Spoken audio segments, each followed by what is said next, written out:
Hi everyone, CS executive security law and capital market की class में आप सबका स्वागत है। दोस्तों, आज हमारा जो चैप्टर है वो कैपिटल मार्केट है। मतलब security law and capital market, आप सबको याद होगा कि दो अलग अलग हिस्से हैं आपके इस सब्जेक्ट के।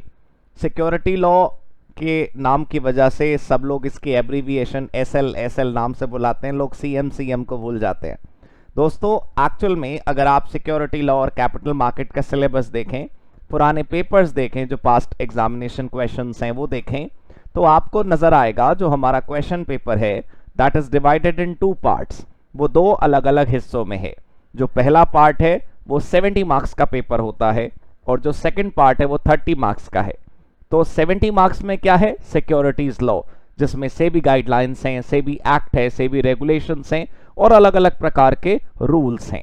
लेकिन when you come down to the second part, it is called capital market. There are just 2 lessons in that. सिर्फ 2 ही लेसन हैं और उन दोनों लेसन्स में जो कंप्लीट कवरेज है that is of capital market and capital market intermediaries. एक lesson का नाम क्या है? कैपिटल मार्केट, और दूसरे का कैपिटल मार्केट इंटरमीडियरीज। तो आप जो दूसरा हिस्सा है वो आज शुरू करने जा रहे हैं। कैपिटल मार्केट का जो लेसन है उसकी शुरुआत करने से पहले मैं आपको कुछ बेसिक इंट्रोडक्शन लिखवाना चाहता हूं।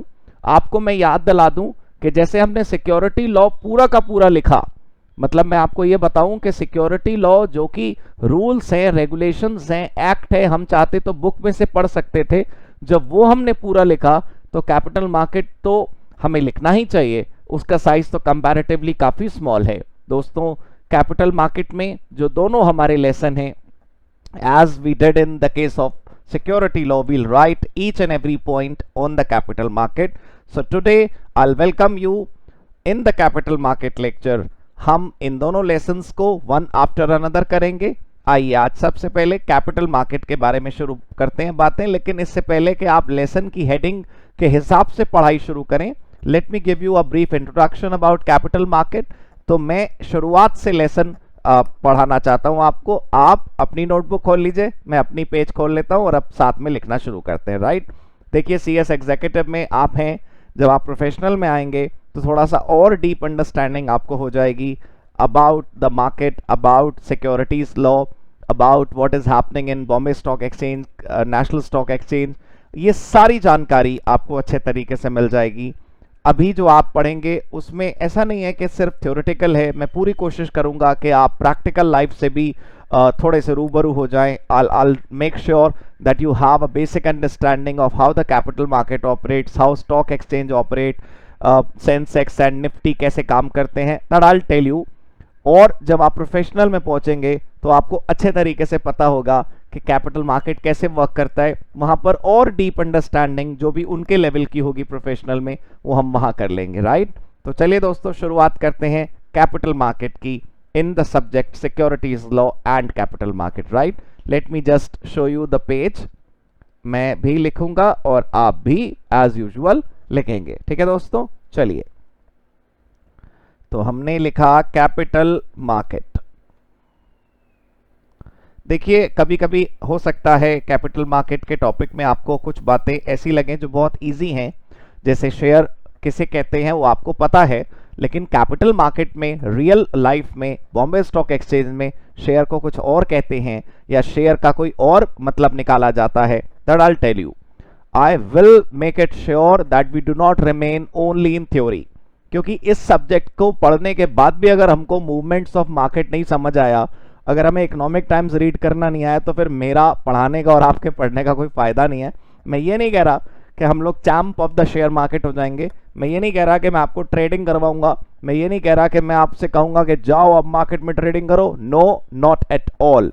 अभी आप लोगों की ट्रेडिंग का समय नहीं आया। Right, let us do CS executive first और उसके बाद आप लोग ट्रेडिंग करिएगा। अभी सही समय नहीं है, अभी आप लोग पहले पेपर की तैयारी करिए और उसके बाद we can focus in that trading part as well. Right, तो कैपिटल मार्केट के बारे में लिखना शुरू करते हैं। सबसे पहले हेडिंग दीजिएगा इंट्रोडक्शन। अभी लेसन का नाम नहीं लिखना है आपको, लेसन का नाम मैं बता चुका हूं आपको। 2 लेसन है, पहला कैपिटल मार्केट और दूसरा capital market intermediaries.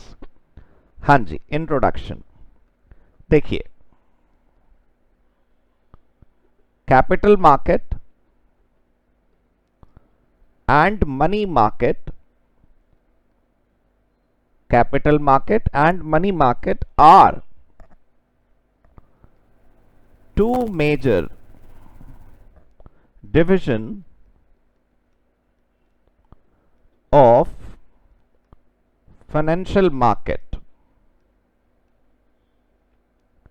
in any economy. दोस्तों, it's not only about India, but it holds true in almost every economy. There may be some exceptions, but yes, जो लाइन आपने लिखी है वो हिंदुस्तान नहीं, एशिया नहीं, दुनिया की हर अर्थव्यवस्था पर सही बैठती है। अगर आप पैसों के बाजार की बात करें,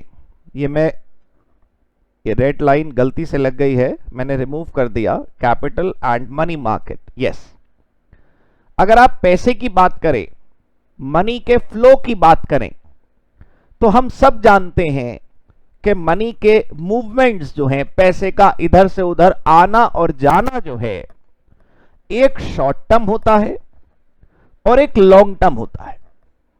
जैसा कि मैं हमेशा आपसे कहता हूं, आप प्लीज जब चैप्टर शुरू हुआ करें तो थोड़ी सी अपने मन को शांत करके आप बैठा करें, थोड़ी सी ये बात समझने की कोशिश करें कि चैप्टर के अंदर जितनी हेडिंग्स आपके स्टडी मॉड्यूल में लिखी है, मैं एक एक पढ़ाऊंगा आपको। लेकिन अभी आप उम्मीदों के समुंदर से बाहर आइए और चैप्टर के इंट्रोडक्शन में चैप्टर की रेलेवेंस समझने की कोशिश करिए कि एक कंपनी सेक्रेटरी के, एग्जीक्यूटिव के स्टूडेंट को ये शेयर मार्केट की बातें क्यों सिखाई जा रही हैं और ये होता क्या है। अगर आपके फंडामेंटल बेस क्लियर हैं दोस्तों, तो फिर कितना भी भारी टॉपिक क्यों ना हो, आपको सब आता आएगा, सब समझ आएगा। तो अभी प्लीज फोकस के साथ पढ़िए। तो हम बात कर रहे थे पैसों के मूवमेंट की। भाई, पैसों का मूवमेंट कहां से कहां होता है बताइए। जिसके पास सरप्लस है उससे पैसा चलेगा, चलना शुरू करेगा और कहां तक पहुंचेगा, जिसको उसकी जरूरत है वहां तक पहुंचेगा। ये मूवमेंट, ये पैसों का लेन देन, ये ट्रांजैक्शंस या तो शॉर्ट टर्म हो सकती हैं या लॉन्ग टर्म हो सकती हैं। मीडियम टर्म कैपिटल मार्केट और मनी मार्केट के अलावा नहीं होती, या तो शॉर्ट या लॉन्ग, ऐसा ही चलता है। अगर कोई ट्रांजैक्शन, कोई मूवमेंट, कोई लेन देन 1 साल के अंदर अंदर कंप्लीट हो जाएगा, तब हम बोलेंगे कि ये एक मनी मार्केट ट्रांजैक्शन है। और अगर कोई ट्रांजैक्शन, कोई लेन देन, कोई पैसों का मूवमेंट 1 साल से ज्यादा लंबा चलेगा, 1 साल से अधिक समय के लिए चलेगा, तब हम उसको बोलेंगे कैपिटल मार्केट ट्रांजैक्शन। तो इसका मतलब यह हुआ कि हमारे पास 2 प्रकार के मार्केट हैं, लेकिन दोनों ही पैसों के मार्केट हैं। दोनों में ही पैसों का लेन देन हो रहा है। दोनों में ही जिसके पास पैसे का सरप्लस है वहां से पैसा उठकर जाएगा और वहां पहुंचेगा जहां पर उसकी जरूरत है। लोन अगर आपने लिया 3 महीने का, 6 महीने का, मैक्सिमम 1 साल का, तो वो मनी मार्केट है। और अगर टर्म लोन आपने लिया, इक्विटी शेयर आपने इशू करे, प्रेफरेंस शेयर आपने इशू करे, तो कंपनी की कैपिटल तो एक परमानेंट नेचर की चीज है, तो ऑब्वियसली वो कैपिटल मार्केट है। तो कैपिटल मार्केट और मनी मार्केट के बारे में जो बेसिक आइडिया है, आइए लिख लिख कर हम पहले अपने मन के अंदर इन बातों को बसा लेते हैं और फिर अपना लेसन एक एक हेडिंग करके शुरू करेंगे। तो हमने लिखा point 1, capital market and money market are the 2 major divisions of financial market in any economy. किसी भी इकोनॉमी के 2 हिस्से ये हैं। इन बोथ मार्केट्स, दोनों ही मार्केट में money movement takes place.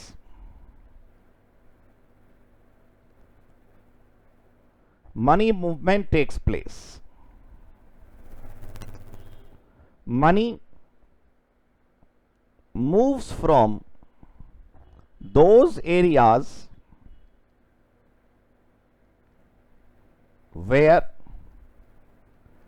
it is in surplus।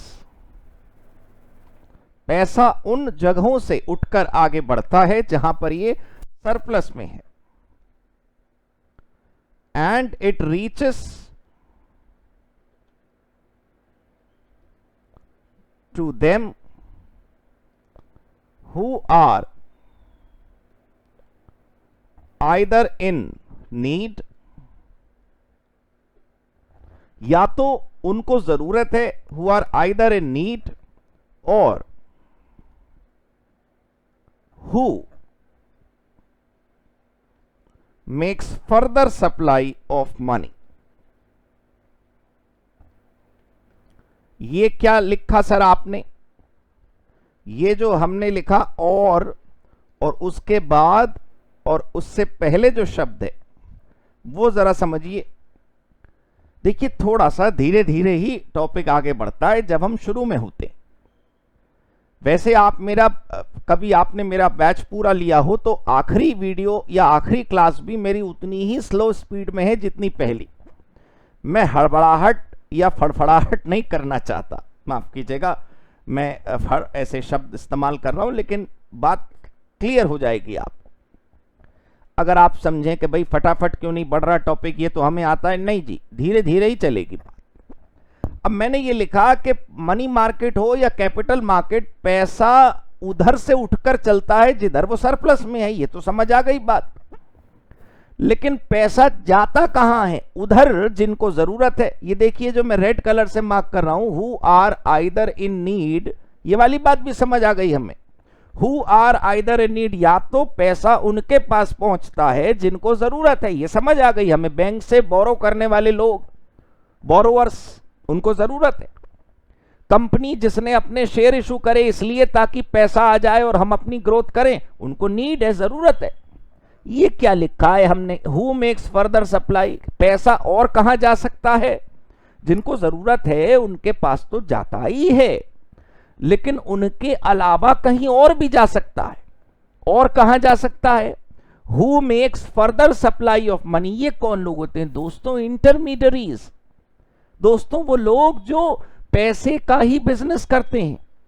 भाई कोई बैंक है, उसके पास भी तो कहीं से पैसा आएगा, तभी तो वो आगे फॉरवर्ड करेगा।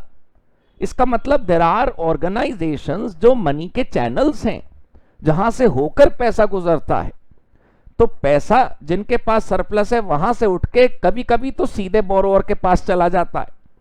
भाई एक कंपनी ने सोचो शेयर इशू करा, तो जिसने शेयर इशू करा कंपनी ने, उसको नीड है और उसने शेयर इशू किसको करा? शेयर होल्डर को। उसके पास पैसा है तो जिधर है और जिधर चाहिए सीधे वहीं पहुंच गया, बीच में कोई है ही नहीं। लेकिन बैंकों में क्या हो रहा है?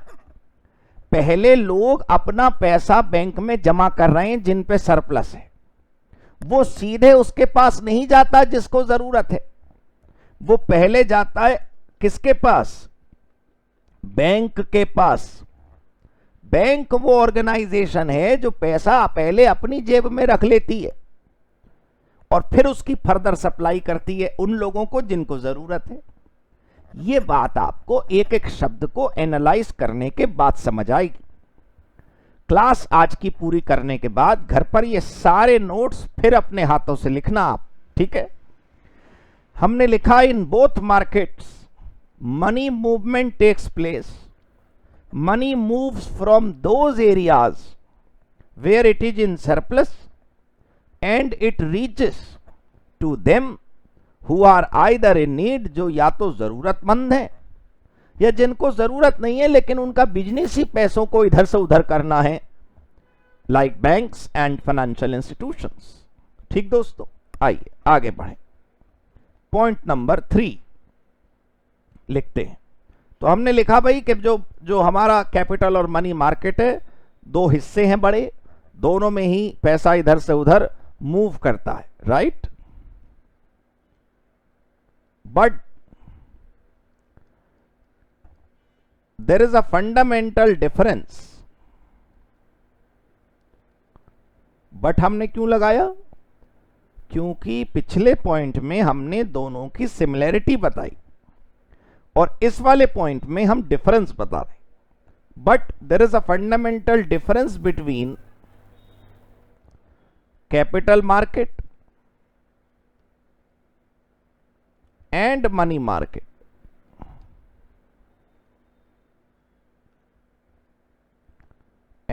मनी मार्केट दोनों के बीच में एक मेजर और फंडामेंटल डिफरेंस है टर्म का, समय का।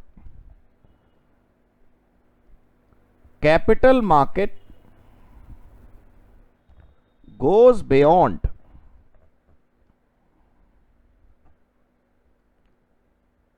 capital market goes beyond 1 year period and money market does not have any transaction। आवाज तो आ रही है ना आप सबको? Money market does not have any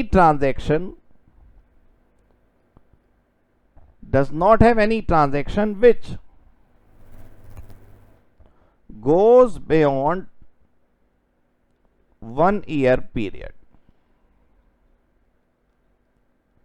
मतलब कहने का यह हुआ कि कैपिटल मार्केट 1 वर्ष से अधिक की ट्रांजैक्शंस रखता है और जो मनी मार्केट है does not have beyond 1 year period. कोई ट्रांजैक्शन उसमें ऐसी नहीं जो 1 साल से ज्यादा की ओर लेकर जाए। ये बात आसान है, समझ आ गई होगी आपको, कोई इसमें खास एनालिसिस की जरूरत नहीं है। आइए आगे बढ़ते हैं। Point number 4,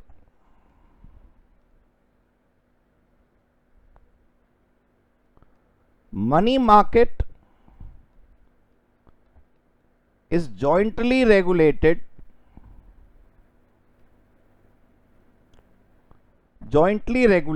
by Reserve Bank of India and Securities Exchange Board of India, अपना प्यारा सेबी,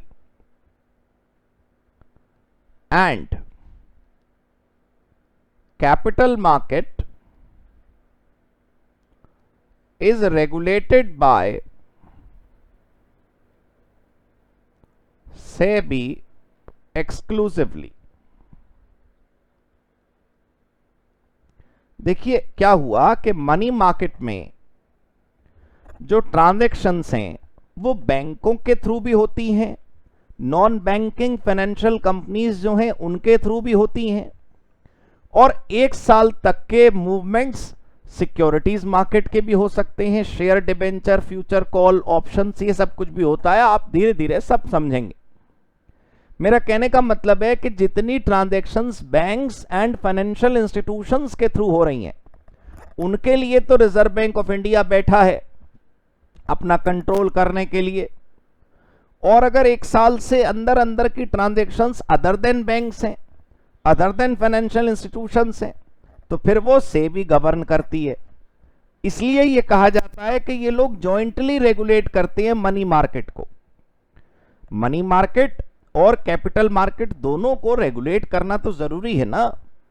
कोई छोटा सा प्रोडक्ट भी बनता है खाने का तो हमारे देश में FSSAI है, food safety standards authority of India.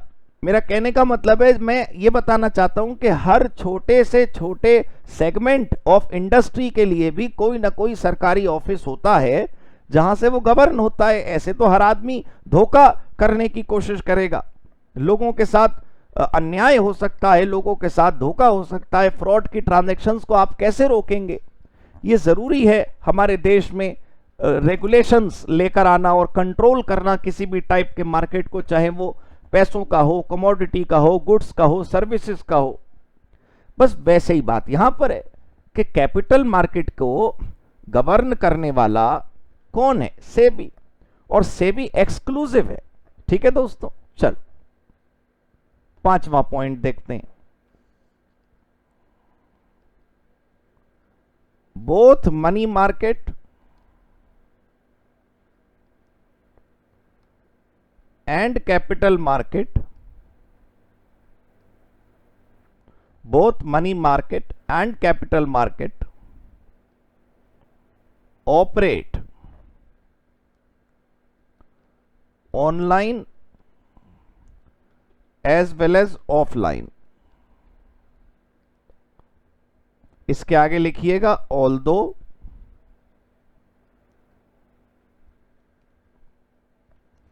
Magnitude मतलब size, magnitude of online segment is huge but offline is also there. देखिए, अगर आप ये कहें कि अब तो सारी कंपनियों की शेयर की ट्रेडिंग ऑनलाइन है तो मैं मना नहीं कर रहा, ये सच है। बॉम्बे स्टॉक एक्सचेंज में, नेशनल स्टॉक एक्सचेंज में everything happens online. By a click you get the shares, by a click you sell your shares, by a click you get the money, by a click you give the money. That is right, सच है। लेकिन offline physical transactions Bharat से चली गई हैं, ये नहीं हुआ है दोस्तों। देखिए, 25 पैसे और 50 पैसे के सिक्के आपको सर्कुलेशन में नहीं दिखते होंगे। That doesn't mean that they have been removed by central government from the circulation. 1 रुपए का नोट अगर आपको आसानी से नजर नहीं आता, इसका मतलब ये नहीं कि वो होता नहीं। होराइजन जानते हैं आप? होराइजन, क्षितिज, वो जगह जहां पर धरती और आसमान, जहां पर आपकी जमीन और आसमान मिलते हुए दिखते हैं। आप कहीं सड़क पर खड़े हैं और दूर किसी बिल्डिंग से आसमान चिपका हुआ दिखे और आप उस बिल्डिंग की छत पे पहुंचे तो फिर वो आसमान फिर आगे दिखेगा आपको। होराइजन वो जगह होती है बस जहां तक की नजरें आपकी पहुंचती हैं। तो ऐसा नहीं है कि जो हमें दिखता नहीं है वो होता नहीं है। अगर आपकी कंपनी प्राइवेट है और वो प्राइवेट प्लेसमेंट से अपने शेयर बेचना चाहती है और वो नहीं जाना चाहती ऑनलाइन, आप पढ़ेंगे आगे कि उसे डीमैटेरियलाइजेशन कहते हैं, तो क्या होगा? फिजिकल शेयर्स होंगे। इसका मतलब मेरा कहने का यह है कि चाहे 0.00001% सिचुएशन ऐसी हो, चाहे 0.00001% पॉसिबिलिटी ऐसी हो कि कुछ ऑफलाइन होता हो, लेकिन है तो हमें यह बात माननी चाहिए कि ऑनलाइन और ऑफलाइन दोनों प्रकार की ट्रांजैक्शंस हैं। ठीक है दोस्तों, चलिए point number 6,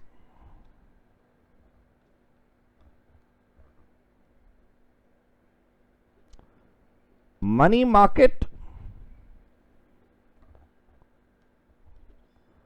market has high value transactions and generally less number of players। बहुत ध्यान से समझिएगा मैंने क्या लिखा है, मैं आगे साबित करूंगा ये सब कुछ। अभी तो मुझे पता है कि आप विश्वास करेंगे मेरी बात पर। मनी मार्केट जो है दोस्तों, उसमें नंबर ऑफ प्लेयर्स होते हैं कम। मतलब क्या बोला मैंने? नंबर ऑफ प्लेयर्स होते हैं कम कंपैरेटिवली, अगर कैपिटल मार्केट से कंपेयर करें। और साइज ऑफ ट्रांजैक्शंस, मतलब कितने करोड़, कितने अरब, कितने लाख की वैल्यू का ट्रांजैक्शन हो रहा है, वो कंपैरेटिवली होता है ज्यादा। भाई आप मान लीजिए शेयर मार्केट की ये क्लास ले रहे हो, कैपिटल मार्केट की आप ये क्लास ले रहे हो, और आपको कैपिटल मार्केट की क्लास लेने के बाद ऐसा लगने लगा कि बस अब कल ही जाकर मैं डीमैट अकाउंट खुलवाऊंगा और कल ही जाकर शेयर खरीद लूंगा। तो आप चाहें तो आप 5,000 रुपए के शेयर खरीद लीजिए, 1,000 रुपए के शेयर खरीद लीजिए। मेरा कहने का मतलब यह है, और कम के खरीद लीजिए। इसका मतलब कैपिटल मार्केट में कम वैल्यू वाली ट्रांजैक्शंस भी होती हैं और बहुत होती हैं, और नंबर ऑफ प्लेयर्स जो हैं वो बहुत ज्यादा हैं, लाखों करोड़ों इन्वेस्टर्स जो स्मॉल हैं। मेरा कहने का मतलब है कि अगर हम कैपिटल मार्केट की बात करें तो ये जो एरोज, जो निशान मैंने यहां लगाए, वो बदल जाएंगे। नंबर ऑफ प्लेयर्स लार्ज और साइज ऑफ ट्रांजैक्शन लो। तो ये बात यहां पर लिखते हैं, ये एक ऐसा फीचर है जो आपको बिना पढ़े भी पता है, मैं तो बस आपको याद दिला रहा हूं, रियलाइज करा रहा हूं what happens in the market. Point number 7 देखिए, मनी मार्केट वाली बात समझ आ गई ना। इन capital market, in capital market number of players are huge, right, या यूं कहें large, as compared to money market, but value of transaction, value of transaction is generally very less या very low। मैं ये नहीं कह रहा कि शेयर मार्केट में लोग हाई वैल्यू ट्रांजैक्शन नहीं करते, हम एक जनरल ट्रेंड की बात करते हैं, एक सामान्य मानव की बात करते हैं। There are investors in various categories, there are so many students who are learning share market in management colleges, in professional courses and practical learning training centers. They are investing. There are people in micro cities who are so attracted to share market, they are passionate about investment कि वो थोड़ा थोड़ा पैसा invest करके देखते हैं। There are people in household, मतलब जिनका अपना डेली कोई रूटीन नहीं है, they are just stuck to the securities market, share market का वो टीवी चैनल पे भाव ताव देखते रहते हैं, and they keep on investing small funds।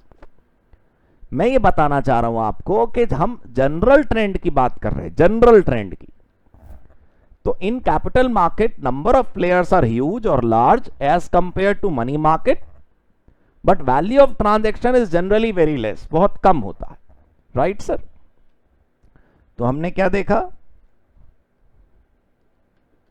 यहां पर number of players will be more and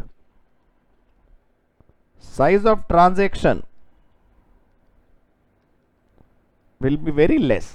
मैं आपको एक एक रियल लाइफ एग्जाम्पल उन ऑर्गेनाइजेशन की वेबसाइट पे ले जाकर दिखाऊंगा, तो आपको क्लियर पिक्चर पता होगी कि जब हम ये कर रहे हैं तो मनी मार्केट है और ये कर रहे हैं तो कैपिटल मार्केट है। थोड़ा सा समय रखिए अपने पास, धैर्य रखिए, राइट। पॉइंट नंबर 8, ये तो हम रेट से लिखते थे, हाँ। Point number 8, capital market and money market both carry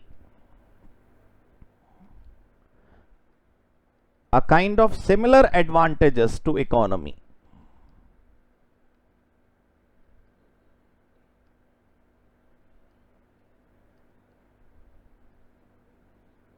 capital market और मनी मार्केट दोनों में अगर हम देखें तो वो सिमिलर एडवांटेजेस हमें प्रदान करते हैं, similar advantages to economy which are as follows.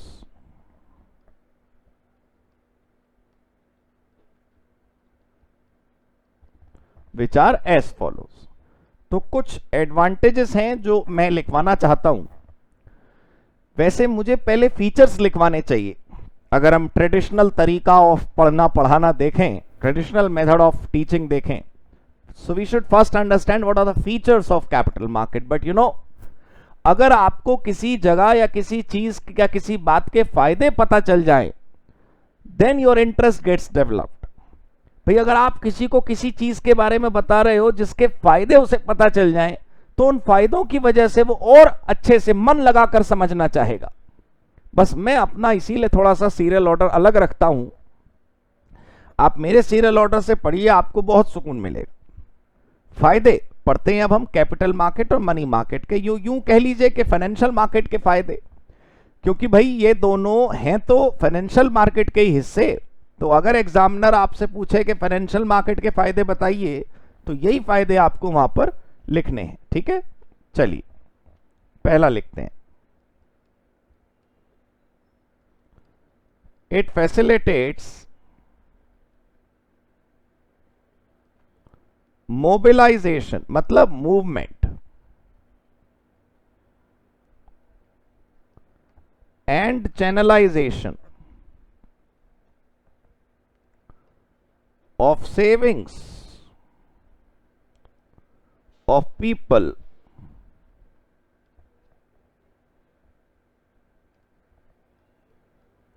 into the most productive areas.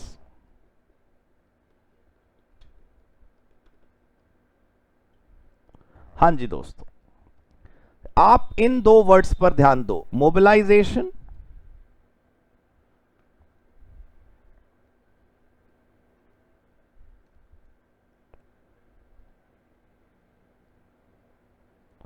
And channelisation of savings. ये क्या है? यही तो है जो हम शुरू में डिस्कस कर रहे थे भाई, जिधर पैसे का सरप्लस है उधर से चैनलाइज हो, वो आगे बढ़े और कहीं पहुंचे। मोबिलाइजेशन का मतलब क्या है? मूवमेंट। भाई अगर पैसा लोगों के बैंक खाते में सेविंग्स या करंट जहां भी हो वो यूं ही पड़ा रहेगा तो फिर वो आगे कैसे बढ़ेगा? आप उस पैसे को वहां से निकालकर इंडस्ट्रीज तक पहुंचाइए, देश की कंपनियों तक पहुंचाइए। अगर देश को विकास करना है तो इंडस्ट्रियलाइजेशन इज नेसेसरी। तो जहां वो अनप्रोडक्टिव इकट्ठा पैसा पड़ा है वो प्रोडक्टिव जगह पहुंचेगा। मैं ये नहीं कह रहा कि बैंक अनप्रोडक्टिव होते हैं, but there are more productive areas. Mutual funds हैं, शेयर मार्केट है। सिर्फ लैंड एंड बिल्डिंग में पैसा इन्वेस्ट करना इज नॉट द एप्रिसिएशन का first and last choice, right? दूसरा फायदा देखते हैं दोस्तों,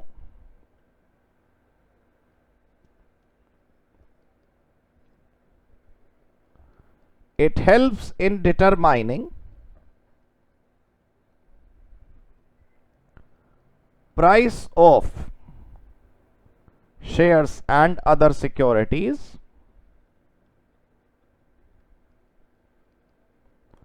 because of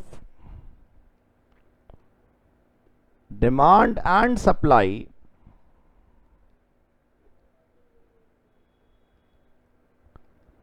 in the market। कहने का मतलब यह है कि भाई अगर कोई कंपनी के शेयर ओपन मार्केट में, कैपिटल मार्केट में बिकेंगे तो बहुत कुछ लोग होंगे, बहुत सारे लोग होंगे जो उसे खरीदना चाहते होंगे और बहुत सारे लोग होंगे जो शायद उसे बेचना चाहते होंगे। Because of the different sentiments people have, because of the different mindset people have. भाई जब आप बेचते हो तो कोई खरीदता भी तो है। तो अगर डिमांड और सप्लाई के फ्लो को देखकर हम ये पता लगा पाए कि पर्टिकुलर शेयर या पर्टिकुलर सिक्योरिटी की वैल्यू क्या है मार्केट में, फेस वैल्यू शेयर की नहीं, तो भाई आप सोचिए ये भी एक फायदा हो गया। ऐसे हमें कंपनी की नेटवर्थ, ऐसे हमें कंपनी की मार्केट में वैल्यू नहीं पता चल पा रही थी। जब किसी कंपनी के शेयर का भाव नीचे गिरता है बाजार में तो कंपनी चलाने वाले लोग कितने चिंतित हो जाते हैं, कितने परेशान हो जाते हैं, क्योंकि उनकी गुडविल स्टेक पर है, उनका नाम बाजार में शायद खराब हो रहा है। तो मेरा बताने का मतलब यह हुआ कि एक फायदा, एक प्रकार का पैरामीटर, एक प्रकार की नापने की मशीन हमें मिल गई यह पता लगाने के लिए कि कंपनी की मार्केट वैल्यू क्या है। तो यह एक बड़ा फायदा है मार्केट होने से। ना होता बाजार तो शायद ये ना होता। तीसरा फायदा लिखिए, it provides liquidity. It provides liquidity of investment where investors can readily sell their investments and obtain money।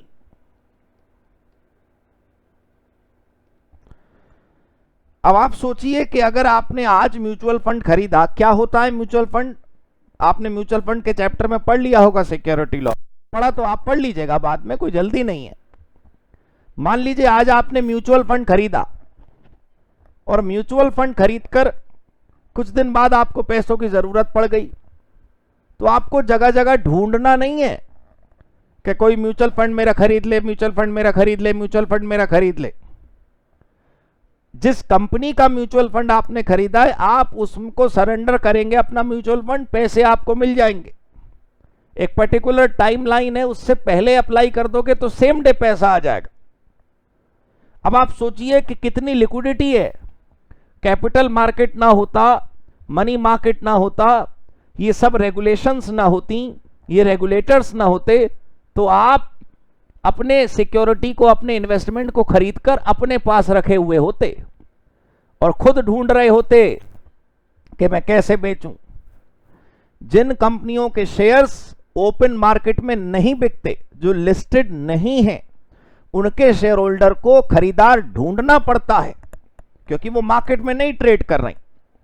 लेकिन अगर आपके पास उस कंपनी के शेयर हैं जो मार्केट में बिकते हैं, लिस्टेड है वो कंपनी, तो फिर आपके एक क्लिक पर वो शेयर बिक जाएंगे। फिर एक बटन दबाइए और शेयर बिक गया। कितना बढ़िया फायदा है, ये सोचिए। लिक्विडिटी का एक बेहतरीन फायदा आपको कैपिटल मार्केट, मनी मार्केट में मिलता है। चलिए अगला फायदा देखते हैं।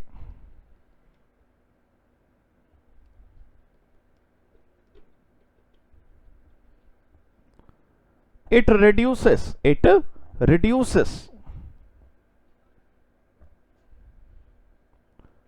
cost of investments by providing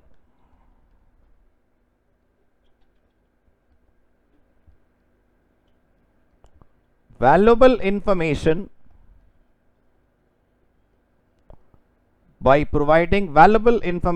about financial movements. मैं इस शब्द से अग्री नहीं करता दोस्तों। जनरली आपके इंस्टीट्यूट के मॉड्यूल की बात करें या जनरली सब जगह यही फायदे हैं। कॉस्ट के साथ साथ मैं एक वर्ड ऐड करना चाहता हूं, risk. Financial market, capital market, money market होने की वजह से थोड़ा रिस्क ऑफ इन्वेस्टमेंट भी कम हो जाता है, because we know what's happening in the market. दोस्तों अगर इतना सब कुछ फाइनेंशियल मार्केट सेटअप ना होता ना देश में, बहुत कम लोग ट्रेड कर रहे होते, तो इतनी इंफॉर्मेशन फ्लो नहीं होता। आधे से ज्यादा इकोनॉमिक टाइम स्टॉक मार्केट के मूवमेंट्स पर होता है। अखबारों में आप देखिए, बिजनेस के न्यूज चैनल्स आप सुनिए, तमाम पूरे दिन वो लोग स्टॉक मार्केट का मूवमेंट डिस्कस करते रहते हैं। That means you have enough sources of information in the capital market, in the monetary market, तो आपको रिस्क कम हो जाता है। तो ऑब्वियसली सही जगह पैसा लगाने की वजह से कॉस्ट भी कम हो जाती है। एक और फायदा है दोस्तों, आज आइए आगे लिखें। It facilitates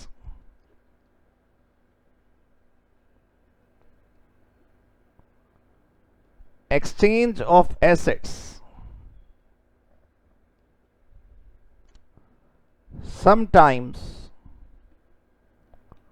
even without physical delivery। सुनने में आपको अजीब लगेगा, लेकिन अगर आप फ्यूचर्स एंड ऑप्शंस के बारे में नहीं जानते, जब मैं बताऊंगा तो आप सुनिएगा, समझिएगा। आज अगर आप सुनेंगे तो हो सकता है आपको विश्वास ना हो कि कुछ लोगों का यही काम है कि वो इस बात पर स्पेकुलेशन करते हैं कि फलानी कंपनी के शेयर का भाव कितना होगा, इसका पर्टिकुलर प्राइस कितना होगा। आप कहते हैं इतना होगा, हम कहते हैं इतना होगा। कोई एक जीतता, कोई एक हारता है, कोई एक दूसरे को हारे हुआ जीते हुए को पेमेंट करता है। मेरा कहने का मतलब है कि एक ऐसी भी ट्रांजैक्शन है जिसमें हम सिर्फ पैसों का खेल करते हैं। ना आप शेयर मुझे एक्चुअल में बेचते, ना मैं शेयर आपको एक्चुअल में बेचता, ना मैं शेयर आपके नाम ट्रांसफर करता, ना आप शेयर मेरे नाम ट्रांसफर करते। मतलब आपकी इन्वेस्टमेंट आपके पास रहती है, मेरी इन्वेस्टमेंट मेरे पास रहती है। और आप सोचिए कि एक्सचेंज हो जाता है एसेट्स का।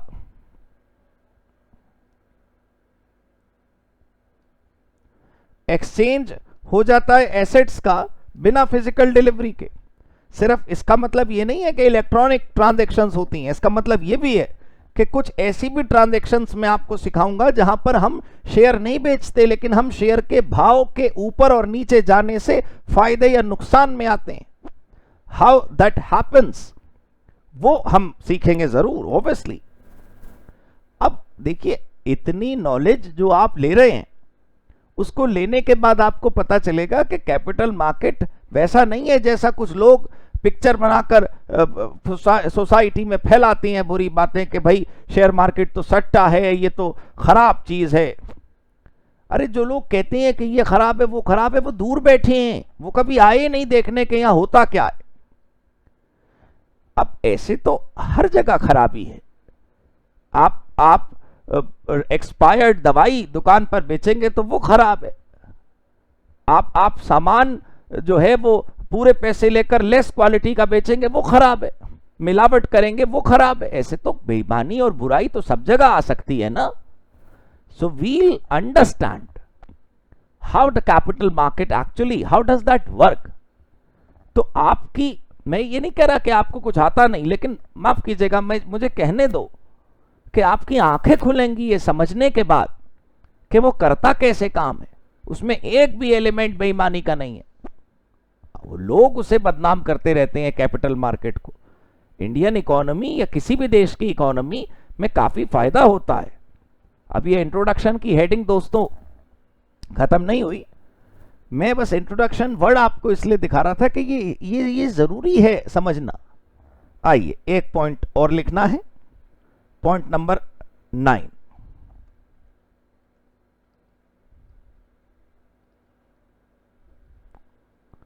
Capital market and money market works in various small and large segments.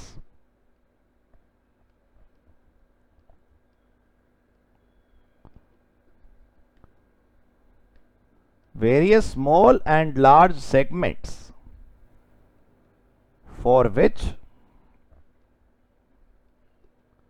separate system, separate regulations and separate infrastructure is developed.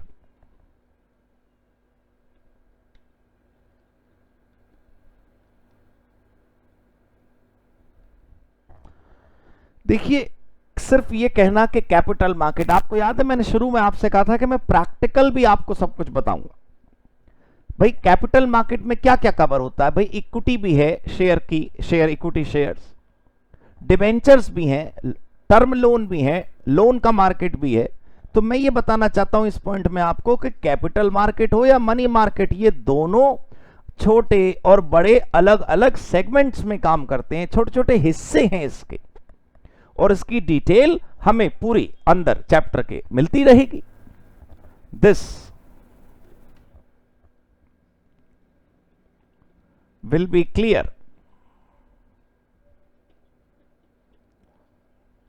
once we look in detail. ये बात आप पेपर में मत लिखिएगा, ये जो मैंने अभी आखिरी हाईलाइट करी, भाई ये तो हम अपना नोट्स बना रहे हैं ना। इंट्रोडक्शन खत्म नजर आता है इसके बाद कि भाई हाँ, ये से स्मॉल सेगमेंट के भाई कैपिटल मार्केट में क्या क्या चीजें कवर होती हैं, मनी मार्केट में क्या क्या चीजें कवर होती हैं, ये हमें समझ आएगा जब हम और डिटेल में समझेंगे। तो इंट्रोडक्शन आपका पूरा हुआ। अब लेसन को हेडिंग वाइज, एक एक टॉपिक वाइज शुरू करते हैं। ठीक है दोस्तों।